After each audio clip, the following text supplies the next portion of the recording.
매주 월요일 코너입니다. 종교 넘어 아하. 종교의 우를 넘어 이웃 종교와 화합하고 협력하는 분들을 초대해서 이야기 나눠보는 시간인데요. 이제 대선이 얼마 남지 않았습니다. 대선 후보들은 각종 정책 공약을 내세우고 있는데요.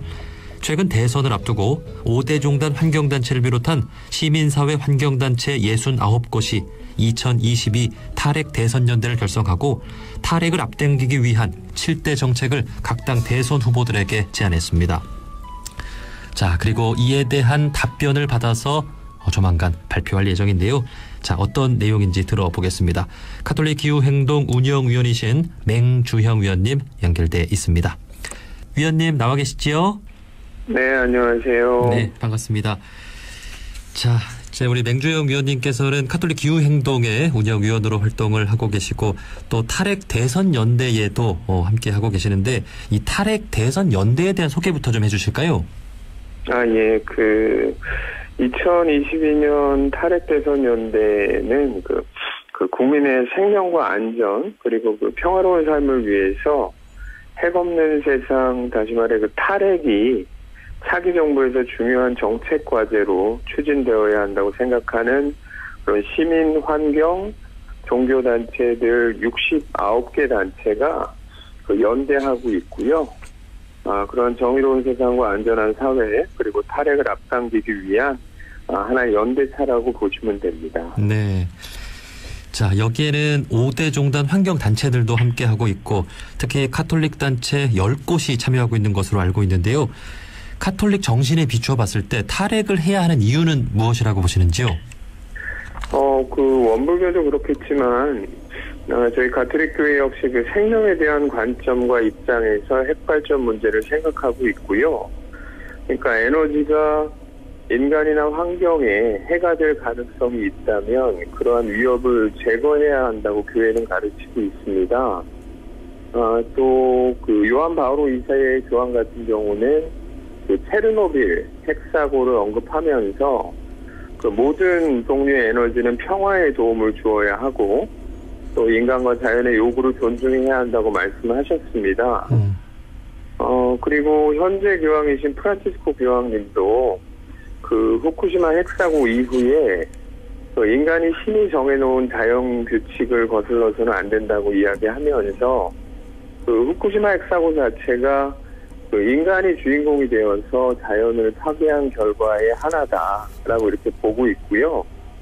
그 핵기술 특히 이 핵폭탄 제조 같은 경우는 아주 인류의 악행이라고 아주 강하게 비판을 하고 있습니다. 네. 네, 그리고 한국 교회에서는요, 일종의 지침서인데요. 지난 2013년에 그 핵기술과 교회의 가르침, 핵발전에 대한 한국 천주교의 성찰이라는 제목으로 그 탈핵 지침서를 냈는데요. 여기서 성찰해야 되는 것은 바로 그 핵과 관련해서는 생명권과 환경권에 대한 성찰이 중요하다고 봅니다. 그러니까 이제 핵기술, 그러니까 핵무기, 핵발전이 그 인간의 생명권과 그런 환경권을 아주 심각하게 침해하고 또 이 생명체 자체는 물론이고 생태계 전체를 교란시키고 그 회복 불능 상태로 내모는다는 거죠. 네. 네네. 그래서 그 안에 존재하는 인간을 비롯해서 미래 모든 생명체들까지 그러한 생명과 환경권을 침해한다고 지적하고 있고요. 이 지침서에서는 그 탈핵 그리고 비핵의 길을 가려면은 그 교회는 그 탈핵을 넘어서 대안을 찾는 데 노력해야 하고 또 그 교회 관련 시설에서 그 자연에너지, 재생에너지 설비를 설치해서 에너지를 생산하고 또 그 에너지를 소비를 줄이는 실천 등을 제시하고 있습니다. 네. 그러니까 우리가 쓰는 에너지도 평화적이어야 한다라는 것인데 이 핵발전과 핵에너지는 반평화적이고 또 반생명적이고 반자연적이다라는 것이죠. 그런 만큼 69개 종교 또 시민 환경단체들이 탈핵 대선연대를 최근에 결성을 했습니다. 지난 11일에는 기자회견을 열고 대선 후보들에게 탈핵을 앞당기기 위한 7대 정책 과제를 제안했는데요. 이건 어떤 내용인가요? 이게 요번에 그 정책 질의는 크게 보면 두 가지고요. 첫 번째는 그 핵발전 관련 질의들을 했고요. 그러니까 다시 말해 그 핵발전 관련해서는 울진의 그 신한울 3, 4호기 건설 백지화에 대한 후보들의 입장, 그리고 요즘 문제가 되고 있는 소형 모듈 원자로인 SMR에 대한 연구개발 중단, 그리고 핵발전에 대한 수출 금지에 대한 입장을 물었고요. 끝으로 그 설계 수명이 끝난 핵발전을 수명 연장을 해서 계속 가동하지 않고 즉시 연구 정지시키는 원전 폐로 의무화에 대한 질문을 했고요. 두 번째로는 7개의 과제와 19개 항목별 의제를 물었습니다. 근데 이제 7대 과제만 간략하게 좀 말씀을 드리면, 핵발전소를 조기 폐로하고, 탈핵 기본법과 같은 탈핵을 법제화할 것인지에 대해서 물었고요. 그 다음에 이게 사용 후, 그러니까 고준위 핵 폐기물에 대한 사용을 해결료 관리 정책에 대해서 어떻게 마련할 것인지. 그리고 세 번째는 지금 원자력 안전위원회를 중심으로 하고 있는 이 핵발전에 대한 규제들을 강화해야 된다는 것. 그리고 그 지역, 이 핵발전소들은 대부분 지역에 있는데 지금은 지역에 권한이 없는 상황이기 때문에 그러한 지역 권한에 대한 확대, 그리고 시민 참여를 제도화하라는 요구였고요. 네. 그리고 그 핵발전소 지역과 마찬가지로 관련되는 문제인데 그 방사선에 대한 영향, 그리고 피해 대책 마련에 대한 제안을 했고요. 그다음에 얼마 전에 작년에도 크게 문제가 되었던 후쿠시마 방사성 오염수에 대한 해양 방출에 대한 문제를 어떻게 저지할 것인지, 또 그리고 실질적인 외교는 어떻게 해야 되는지에 대한 정책 질의를 했습니다. 네. 그리고 끝으로는 그 지금 초고압이죠. 초고압 송전탑이 건설되고 있는 문제들에 대한 그런 건설을 중단하고 관련되는 법들을 좀 개정이 필요하다는 의견이었고요. 이거는 대도시에서 사용하는 그 전기를 지역의 가장 약하고 가난한 사람들이 이제 피해를 입게 되는 그러한 상황들에 대한 법률 개정과 초고압 건설 중단에 대한 입장을 정책적으로 제안했습니다. 네. 자, 이러한 제안들과 함께 이를 위한 19개 요구안과 정책 질의서를 각 대선 후보들에게 전달하고 21일까지 답변을 받아 그 내용을 언론사에 배포한다는 계획인데요. 대선 후보들에게 이에 대한 답변이 왔습니까? 지금 현재 먼저 말씀드리면 아직 온 곳부터 말씀드리면요. 그 더불어민주당과 국민의힘, 정의당, 진보당, 기본소득당에서는 현재 답변이 온 거로 확인이 됐고요. 근데 지금 국민의당과 새로운 물결 등 정당에서는 답변이 아직 안 왔습니다. 예. 그리고 들어온 답변에 대해서는 지금 저희 탈핵대선위원회에 정리하고 있는데요. 요거를 오늘 말씀드리긴 좀 어렵고요. 제가 확인을 한 결과 그 후보들에 대해 지금까지 들어온 답변들에 대해서는 어떻게 저희가 이제 발표할지 현재 그 논의 중에 있습니다. 또 이후에 말씀드려야 할 것 같습니다. 네. 다들 아시는 것처럼 대체로 지금 정부보다는 핵발전을 더 하는 그런 방향으로 이야기를 하고 있잖아요. 네, 맞습니다. 대략 그런 내용들이겠죠. 네네. 네. 그런 내용들, 핵에 대한 그 찬성, 그리고 SMR 등 확대 정책들을 많이 답변이 온 것으로 알고 있습니다. 네네. 물론 그 핵발전 활용 정도에 있어서는 차이가 있을 수 있기 때문에 또 자세한 내용은 정리해서 조만간 탈핵 대선연대가 발표할 것으로 또 예상이 됩니다. 네네. 사실 이 탈핵뿐만이 아니라 이 환경 관련 정책들을 두루 살펴보는 것도 우리 유권자들에게 참 중요할 것 같은데요. 대선 후보들의 환경 관련 공약들 이제 우리 위원님이 보시기엔 좀 어떻습니까? 이게 진짜 이번 대선처럼 그 후보들의 정책이 드러나지 않는 깜깜이 대선은 처음인 것 같은데요. 그러니까 이게 지금 대선 후보들 환경 정책도 그만큼 드러나지 않고 있습니다. 근데 현재 가장 시급한 환경 문제는 뭐 아시다시피 기후위기 문제입니다. 지금 우리나라는 기후위기 대응이 매우 늦은 소위 그 기후악당 국가로 분류되어 있는데요. 그러니까 이 기후악당국이라는 대한민국의 오명에서 벗어나기 위해서는 현재 그 소극적 목표로 수립된 그 2030 국가 온실가스 감축 문제, 그리고 탄소 중립 시나리오를 반드시 상향 조정해야 하는데요. 이게 특히 그 위험하고 대안이 되지 않는 그 핵발전과 뭐 탄소 포집 이용 저장과 같은 그 불확실한 기술주의적 접근이 이 시나리오에 포함되어 있기 때문에 이를 반드시 배제해야 합니다. 그리고 기후위기 앞에서 이제 공공성 확보도 큰 과제인데요. 필수 사안이고요. 이것은 결국 공동선의 문제이고요. 그러니까 기후재난으로 앞으로 이제 사회적 약자나 지역의 피해가 더욱더 늘어날 것인데, 그리고 또 이를 줄이기 위해서는 그 확고한 공공보호망과 서비스가 제공되어야 하는데, 여기에 대한 후보들은 공약 자체가 지금 없습니다. 그래서 현재 그 기후위기 비상행동 등 시민사회단체들이 대선 후보들에게 기후위기를 단일 의제로 TV 토론을 요구하는 공문을 발송했고요. 예. 또 앞으로 27일에 대선 후보들에게 기후환경 정책을 질의하는 기자회견을 청와대 앞에서 가질 계획입니다. 네.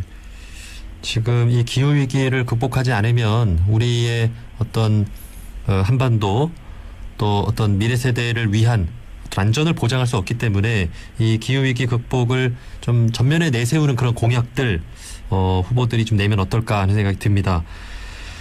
자, 지금의 기후위기 말씀해 주신 대로 참으로 심각한데 정치권보다는 종교계가 아주 시급하게 느끼고 있지 않나 하는 생각이 듭니다. 지난해까지 5대 종단 기후행동이 다 출범을 했죠? 예, 맞습니다. 지난 2020년이죠, 벌써. 우리나라 종교계에서는 처음으로 기후위기 시대를 극복하는 종교적 성찰과 실천을 약속하는 종교인 기후행동을 원불교 소태산 기념관에서 이미 선언을 했고요. 이 선언 이후에 종교인들은 기후위기 대응을 위해서 비상사태를 긴급히 정부가 선언하라고 제안했고, 또 종교인들 스스로도 이 생태위기 해결을 위해서 실천하자, 그리고 이 위기를 대전환의 희망으로 만들자고 다짐을 했는데요. 그 이후에 그 실천으로 말씀하신 대로 각 종단의 기후행동이 출범했습니다. 그래서 가톨릭 기후행동, 원불교 기후행동, 불교 기후행동, 그리고 기후위기 기독교 비상행동, 그리고 천도교 기후행동인 지구온난화 대응 실천 추진단 등이 지난해까지 모두 출범을 하였습니다. 예. 각 종교계의 어떤 신년 메시지만 보더라도 이 기후위기 극복을 최우선 과제로 여기는 그런 분위기인데, 뭐 카톨릭에서도 마찬가지일 것 같습니다. 그간의 활동 내용을 좀 소개해 주신다면요. 예. 저희 교회, 가톨릭 교회에서는 2015년에 지금 교황님이신 프란치스코 교황님이 이 생태회칙이라고 불리는 찬미받으소서 회칙을 발표했고요. 이 회칙이 사실 당시 파리기후협약을 압박하는 기후회칙의 성격을 띠고 있습니다. 그래서 이 찬미받으소서 정신에 따라서 국제적으로 가톨릭 기후행동이 지금 찬미받으소서 기후운동을 전개하고 있고요. 한국에서도 말씀하신 가톨릭 기후행동이 활동을 하고 있습니다. 그리고 이제 작년에 이러한 찬미받으소서 기후운동의 정신에 따라서 앞으로 가톨릭 교회가 7년 동안 실천해 나아가자는 7년 여정을 선포했고요. 그래서 이 정신에 따라서 우리나라를 포함한 지역교회의 가정, 그리고 본당, 교구, 수도회, 학교, 병원, 기업, 농업 등 모든 분야에서 이 7년 여정에 동참하도록 초대하고 실천할 구체적인 실천 지침들을 만들었습니다. 그래서 이것들은 그러니까 지구하고 가난한 이들의 부르짖음에 응답하고 또 무한성장의 경제가 아니라 생태 경제를 추진하고 또 검소한 생활 양식을 살면서 생태적 교육과 생태 영성의 중요성을 이야기하는 그러한 실천 여정이고요.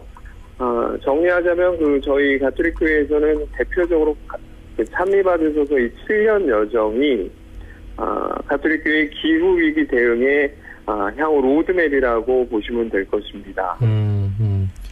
근데 이제 이게 7년 여정인 이유가 있습니까? 7년인? 그러니까 저희가 이제 이미 2015년 이후에 계속 매년 이 기후위기 대응에 대한 실천을 프란치스코 교회에 선포를 하셨고요. 앞으로 10년, 그러니까 2020년까지 저희가 절반 이상 감축을 해야 되는데, 그러한 2020년까지 나아가기 위해서 지난 3년 빼고 앞으로의 7년 정도를 올해부터 2020년까지 살아가자라는 그러한 시기적 의미도 담고 있습니다. 예.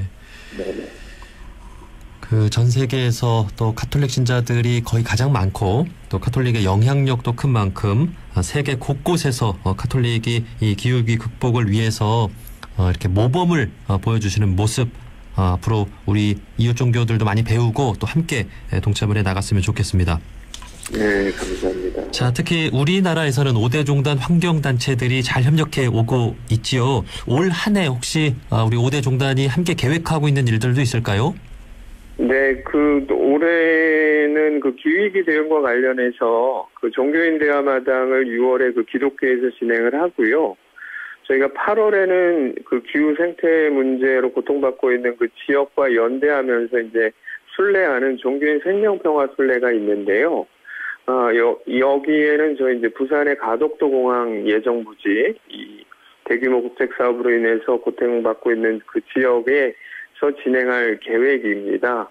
그리고 또 탈핵과 관련해서는 지난 2017년부터 저희가 매월 셋째 주 목요일에 종교인 서울 탈핵 순례길을 진행하고 있습니다. 그래서 이 순례길은 조계사라든가 명동성당이라든가 이렇게 종교학 종단의 상징적인 장소죠. 거기서 이제 출발을 해서 원자력 안전위원회가 있는 남대문까지 함께 걷고 기도하고 피켓팅하는 순례인데요.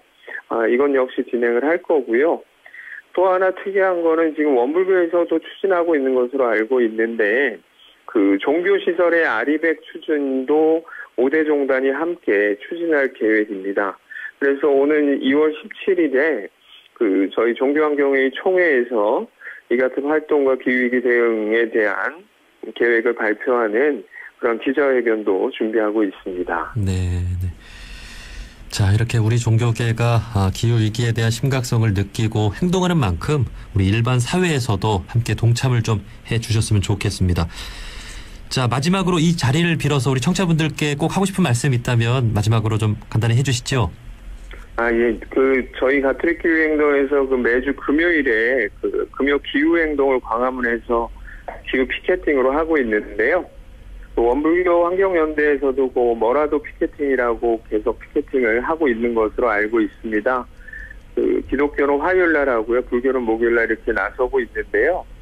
그러니까 종교인들이 지금 각자의 삶의 자리에서 이러한 기후 피켓팅을 하는 이유는 이 기후 위기를 알리고자 함인데요.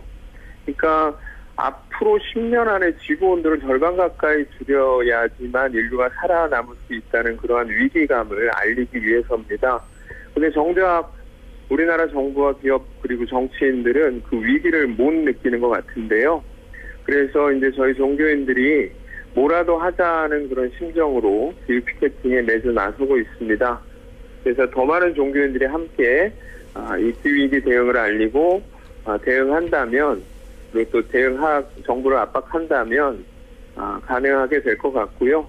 이런 활동들은 저희 종교인들이 아주 예언적인 소명이라고 생각을 합니다. 네. 자, 조만간 이제 탈핵 대선 연대에서 이제 각 정당으로부터 온 답변을 정리해서 발표를 하겠죠? 네네. 네. 그 내용 저희도 정리해서 전달 드리도록 하겠습니다. 자, 가톨릭 기후행동 운영위원이신 맹주형 위원님이었습니다. 위원님, 오늘 말씀 고맙습니다. 네, 감사합니다.